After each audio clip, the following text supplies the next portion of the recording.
In the vast expanse of history, few empires rivaled the Persian Empire, stretching from India to Ethiopia. Its ruler, King Ahasuerus, reigned from the splendid palace of Susa, surrounded by opulence and power. Among his subjects were the Jewish people living quietly in exile, holding on to their faith. Mordecai, a minor official, cared for his orphaned cousin Esther, a young woman of quiet grace and hidden strength. Unbeknownst to her, Esther's life was about to intersect with the fate of the entire empire. In this world of dazzling power and humble faith, a remarkable story was about to unfold. In the heart of the vast Persian Empire, King Ahasuerus, a ruler of immense power and unparalleled wealth, decided to host a banquet of unprecedented scale. This was no ordinary feast. It was a grand display intended to showcase the kingdom's glory and the king's own magnificence. For days, the palace buzzed with activity as treasures from every corner of the empire were brought forth. Gold and jewels glittered under the torchlight, exquisite fabrics adorned the halls, and the finest wines flowed freely. The king sought to impress upon the assembled dignitaries and nobles the sheer extent of his dominion and the opulence of his reign, displaying his wealth to the world. Amidst the revelry, fueled by wine and pride, King Ahasuerus made a fateful command. He summoned Queen Vashti, known throughout the land for her exceptional beauty and grace, to appear before his guests. He wanted to parade her beauty before the assembled men, showcasing her as another symbol of his power and control. But Queen Vashti, a woman of strong will and unwavering principles, refused to comply with the king's order. She valued her dignity and self-respect above the king's vanity, choosing to defy his command rather than be objectified before a drunken crowd. Enraged by her defiance, and perhaps fearing the implications of a queen who would not obey, the king, in a fit of anger, deposed Vashti from her royal position. His advisors, eager to maintain their own power, fueled his anger and encouraged this drastic action. To ensure that his authority remained unchallenged throughout the vast empire, Ahasuerus sent a decree across the land, proclaiming Vashti's dismissal and warning all women to honor their husbands. The decree was swift and absolute, solidifying the king's power and setting the stage for what was to come. With the throne vacant, the king's advisors proposed a solution. A search would begin throughout the kingdom to find the most beautiful and virtuous young women in the land, any of whom could potentially become the new queen. Messengers were dispatched to every province, carrying the royal decree and initiating the selection process. These chosen women would be brought to the palace in the capital city of Susa, where they would undergo a year of beauty treatments and preparations. They would be meticulously groomed, adorned with the finest garments, and instructed in the ways of the court, all in preparation to be presented to the king. Each woman would have a chance to impress the king, and the one who pleased him most, the one who captured his heart and met his expectations, would be elevated to the position of queen, wielding influence and power within the empire. Thus, the throne was left vacant, a symbol of both the king's power and his vulnerability, awaiting an unexpected successor who would soon step into the role and change the course of history. The future of the kingdom hung in the balance, dependent on the king's choice. This unprecedented search for a new queen set the stage for a dramatic turn in the empire's history, a series of events that would test the strength and resilience of the kingdom and its people. Little did they know, the consequences of this decision would ripple through generations. The king's impulsive decision, born from pride and anger, would soon change the fate of many, setting in motion a chain of events that would have profound and lasting consequences for the entire Persian Empire.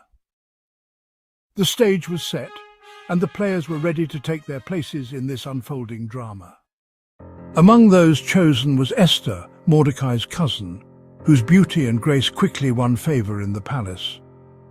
Mordecai advised her to keep her Jewish identity secret, a warning she heeded. Under the care of Hegai, Esther received special treatment and kindness.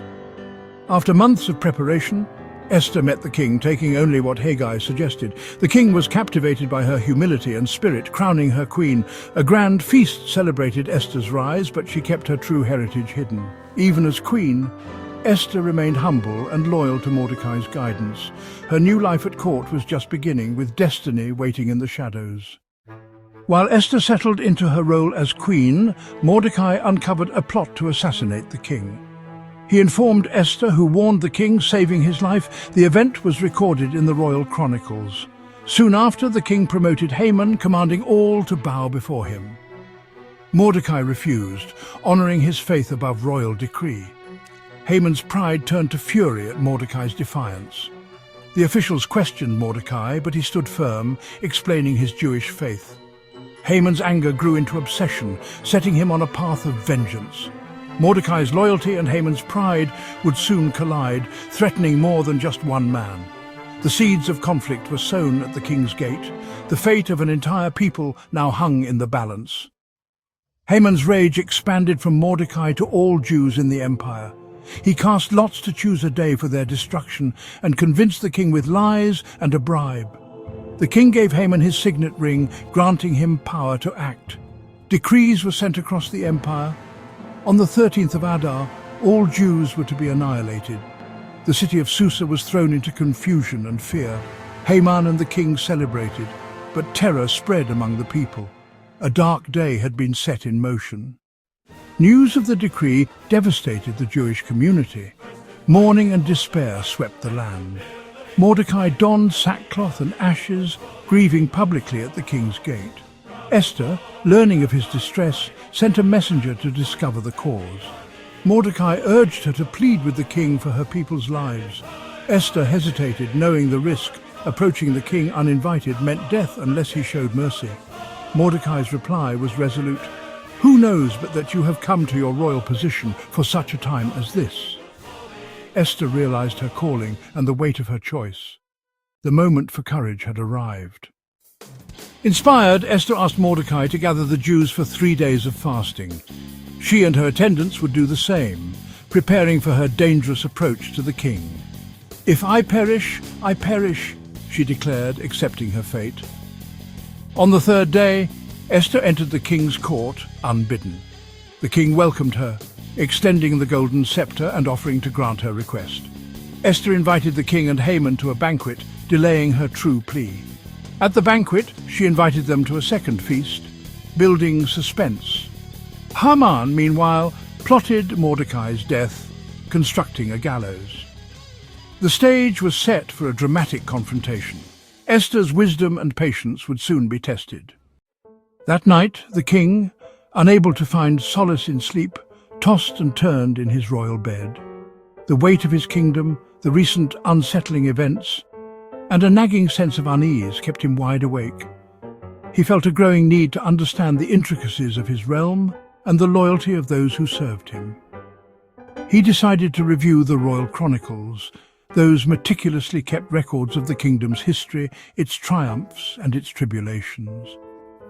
As he delved deeper into the ancient texts, his eyes scanned the faded ink, searching for any detail that might shed light on the present situation, and discovered Mordecai's earlier act of loyalty. Realizing Mordecai had not been rewarded for his service, a wave of guilt washed over the king. He had been so preoccupied with matters of state and the deceptive counsel of Haman that he had overlooked a true act of devotion. The oversight weighed heavily on his conscience. Seeking to rectify his mistake, the king summoned Haman, his most trusted advisor, though now a seed of doubt had been planted. He asked Haman how to honor a man the king favored, carefully observing Haman's reaction, unaware of the wicked scheme brewing in his advisor's heart. Believing himself the intended recipient of this royal honor, Haman's ego swelled. He envisioned himself parading through the city, showered with praise and admiration. A smug smile crept across his face as he prepared to suggest the most extravagant display of honor imaginable. Haman, blinded by his own ambition, suggested a lavish public honor, complete with royal robes, a majestic horse, and a proclamation of the king's favor. He painted a picture of grandeur and spectacle, never suspecting that his words would soon come back to haunt him. To his utter shock and dismay, the king ordered Haman to bestow this very honor upon Mordecai. The color drained from Haman's face as the reality of the situation sank in. He was being commanded to elevate the man he despised above himself. Haman, humiliated and seething with resentment, had no choice but to obey. He led Mordecai through the city in royal robes, proclaiming the king's favor for the man he had plotted to destroy. Each step was a dagger twisting in his heart. At the second banquet, Esther, emboldened by her faith and courage, revealed Haman's treacherous plot to destroy her people, the Jewish people. Her words hung in the air, heavy with truth and accusation, shattering the festive atmosphere. The king, enraged by Haman's treachery and the threat to his queen, flew into a furious rage. He had been deceived and manipulated, and his kingdom had been placed in grave danger. His trust had been betrayed in the most heinous way. In a fit of righteous anger, the king ordered Haman executed on the very gallows he had built for Mordecai, a grim symbol of Haman's wickedness and the justice that had finally caught up with him. The irony was not lost on anyone present. Haman's downfall was complete. His ambition had led him to a devastating end. The man who had sought to exterminate an entire people was now facing his own demise, a testament to the power of justice and the futility of evil. His elaborate schemes, fueled by hatred and arrogance, had ultimately ensnared him in a trap of his own making. The very instrument of death he had intended for Mordecai became the instrument of his own destruction.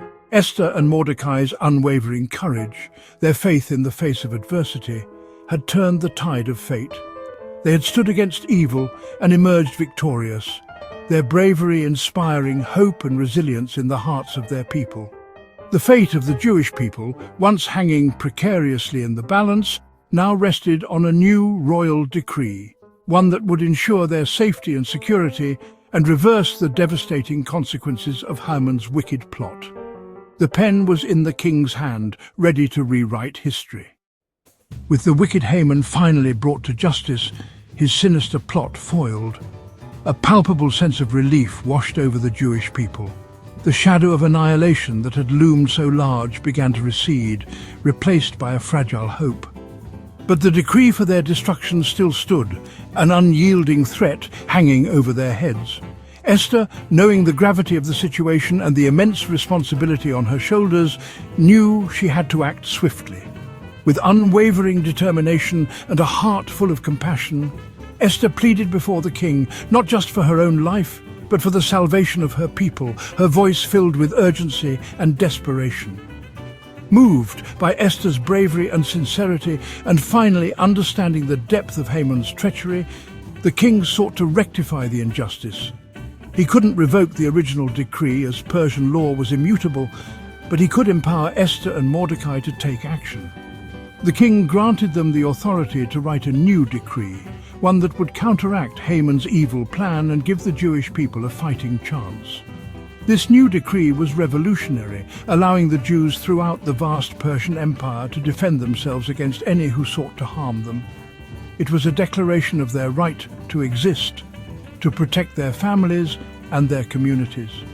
Messengers were dispatched on swift horses, carrying the crucial edict to every corner of the empire, ensuring that all knew of the king's new decree and the Jews' right to self-defense.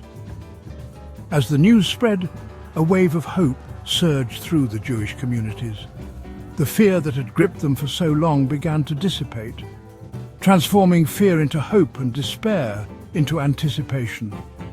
They prepared themselves not for slaughter, but for a fight for their survival. Finally, the appointed day arrived, the day that Haman had chosen for their destruction. But this time, the Jews were ready. Against all odds and with courage born of desperation, the Jews triumphed over their enemies, turning what was meant to be a day of mourning into a day of victory. In the capital city of Susa, where the threat had been most acute, the victory was celebrated with particular fervor for 2 glorious days. To ensure that this incredible deliverance would never be forgotten, and to honor the courage and resilience of the Jewish people, Mordecai, with the full support of Esther and the Jewish community, established the annual festival of Purim. Purim became a time of joyous feasting, unbridled joy, and acts of generosity to the poor and those in need, ensuring that everyone could share in the celebration. The story of Esther continues to endure through the ages, serving as a powerful testament to the enduring strength of courage, unwavering faith, and the transformative power of standing up for what is right, even in the face of overwhelming adversity. For even in the darkest and most perilous of times, one person's bravery, one person's unwavering commitment to justice can alter the course of history and change the fate of many. Thank you for joining us on this journey through history. If you found this story meaningful and inspiring, please give us a like and subscribe to our channel for more captivating tales from the annals of history. Until our paths cross again, always remember that courage can emerge from the most unexpected of places and within the most ordinary of people.